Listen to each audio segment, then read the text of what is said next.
ଶ୍ରୋତାବନ୍ଧୁ, ପ୍ରାଚୀନ ସାହିତ୍ୟ ଆମମାନଙ୍କର ଜାତୀୟ ସମ୍ପତ୍ତି।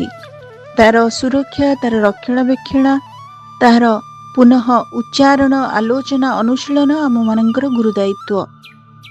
ତେବେ ପ୍ରାଚୀନ କାବ୍ୟ ପରମ୍ପରାରେ ଚଉତିଶା, ଚଉପଦୀ, ଚମ୍ପୁ, ବୋଲି, ପୋଇ ଏବଂ କୋଇଲି ଏସବୁ ଥିଲା କବିତାର ଏକ ଏକ କାବ୍ୟିକ ରୂପ। ଆଜି ଆପଣମାନଙ୍କ ଉଦ୍ଦେଶ୍ୟରେ ସେଇ ପ୍ରାଚୀନ କାବ୍ୟ ରୂପର ଏକ ରୂପ କେଶବ କୋଇଲିକୁ ମୁଁ ଆପଣମାନଙ୍କ ଉଦ୍ଦେଶ୍ୟରେ ଉପସ୍ଥାପନ କରୁଛି। ଆଧୁନିକ କବିତା ପ୍ରାଚୀନ ସାହିତ୍ୟର ଭିତ୍ତିଭୂମି ଉପରେ ଆଧାରିତ। ତାର ଶକ୍ତିଶାଳୀ ରୂପ ହିଁ ଆମମାନଙ୍କୁ ପ୍ରଭାବିତ କରିଛି ଆଜିର କବିତା ଲେଖିବା ପାଇଁ। ତେବେ ଦେଖନ୍ତୁ କେମିତି ସ୍ୱର୍ଗତ ମାର୍କଣ୍ଡ ଦାସ, ଯିଏକି କେଶବ କୋଇଲିର ରଚୟିତା, କେତେ ସୁନ୍ଦର ଭାବରେ ଗୋଟେ ଉଦ୍ଗତ ଉଚ୍ଛ୍ୱାସକୁ, ସେ ଗୋଟେ ମାର ଯନ୍ତ୍ରଣାକୁ, ଦୁଃଖକୁ, ସନ୍ତାପକୁ କିପରି ଭାବରେ ଅଭିବ୍ୟଞ୍ଜିତ କରିଛନ୍ତି କେଶବ କୋଇଲି କବିତାରେ। ଆସନ୍ତୁ ତେବେ ଶୁଣିବା କେଶବ କୋଇଲି, କବି ମାର୍କଣ୍ଡ ଦାସ। କୋଇଲି କେଶବ ଯେ ମଥୁରାକୁ ଗଲା, କାହା ବୋଲେ ଗଲା ପୁତ୍ର ବାହୁଡ଼ି ନଇଲା ଲୋ କୋଇଲି।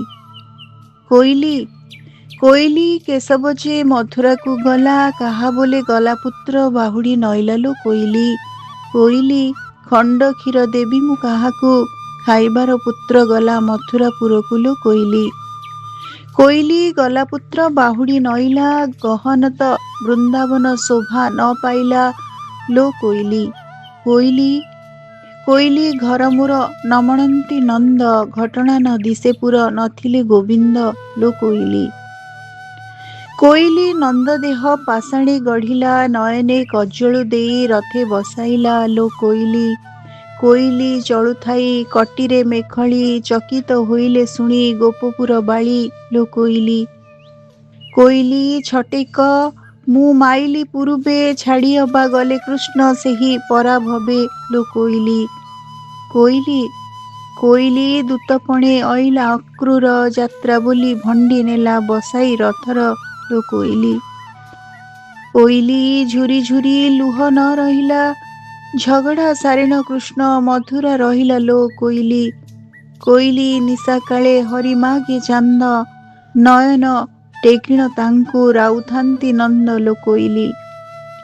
କୋଇଲି ଟହ ଟହ ହସୁଥାନ୍ତି କୋଳେ, ଟଳଟଳ ହେଉଥାନ୍ତି ଝୁଲିବାର ବେଳେ ଲୋ କୋଇଲି। କୋଇଲି ଠଣ ଯେ ସୁନ୍ଦର ବେନି ପୋଏ, ଠକି ଭଣ୍ଡି ଗଲେ କୃଷ୍ଣ ନଇଲେ ବେଢ଼ାଏ ଲୋ କୋଇଲି। କୋଇଲି ଡାଳରେ ରାବଇ ଜେହ୍ନେ ସାରି, ଡାକ ରତ୍ନ ସୁଆ ପ୍ରାୟ ଭାସୁଥାନ୍ତି ହରି ଲୋ କୋଇଲି।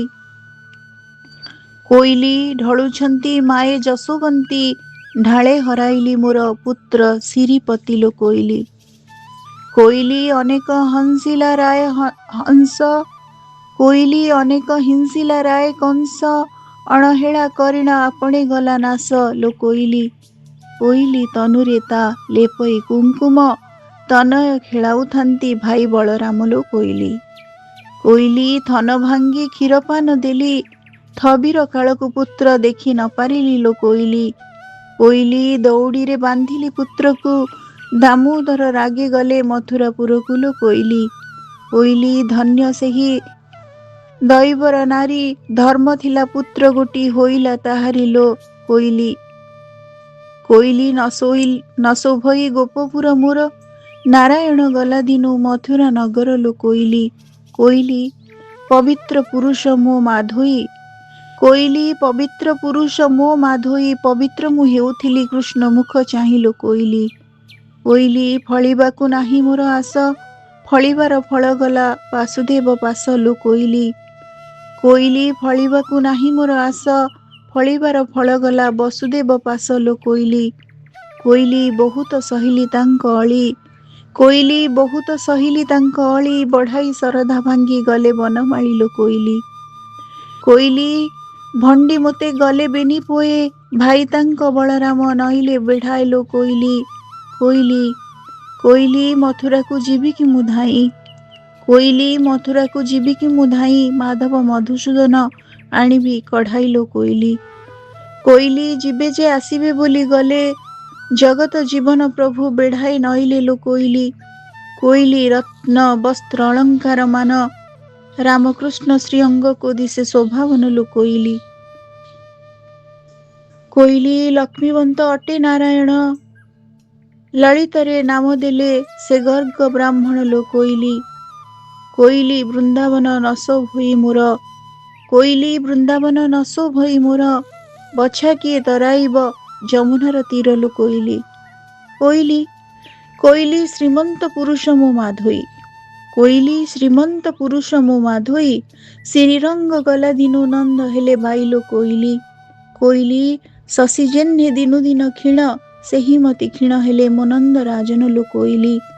କୋଇଲି 7 ଦିନ ଇନ୍ଦ୍ର ବୃଷ୍ଟି କଲା, ଶପଥ ବରଷ ପୁଅ ମନ୍ଦର ଧଇଲା ଲୋ କୋଇଲି। କୋଇଲି କୋଇଲି ହାଇ ଯେ ମାରଇ ପୁତ୍ର ତୁଣ୍ଡ, ହୃଦୟ ଦିଶିଲା ତାର ଶପଥ ବ୍ରହ୍ମାଣ୍ଡ ଲୋ କୋଇଲି। କୋଇଲି କୋଇଲି କ୍ଷନ୍ଦଣି ବନ୍ଦଣି ଭୁଜ ଦଣ୍ଡ, କ୍ଷମା କର ଦୋଷ ମୋର ଭଣେ ମାରକଣ୍ଡ ଲୋ କୋଇଲି। କୋଇଲି କ୍ଷନ୍ଦଣି ବନ୍ଦଣି ଭୁଜ ଦଣ୍ଡ, କ୍ଷମା କର ଦୋଷ ମୋର ଭଣେ ମାରକଣ୍ଡ ଲୋ କୋଇଲି। ଶ୍ରୋତାବନ୍ଧୁ, ଆମେ ଶୁଣୁଥିଲେ ପ୍ରାଚୀନ କାବ୍ୟ ପରମ୍ପରାର ଏକ ବହୁ ଲୋକପ୍ରିୟ କବିତା କାବ୍ୟ କେଶବ କୋଇଲି, ଯାହାର ରଚୟିତା କବି ମାର୍କଣ୍ଡ ଦାସ। ଆଜିର ଏହି ଅଡିଓଟି ଆପଣମାନଙ୍କୁ କେମିତି ଲାଗିଲା, ଆପଣମାନଙ୍କ ମତାମତ ଅପେକ୍ଷାରେ ରହୁଛି। ଧନ୍ୟବାଦ।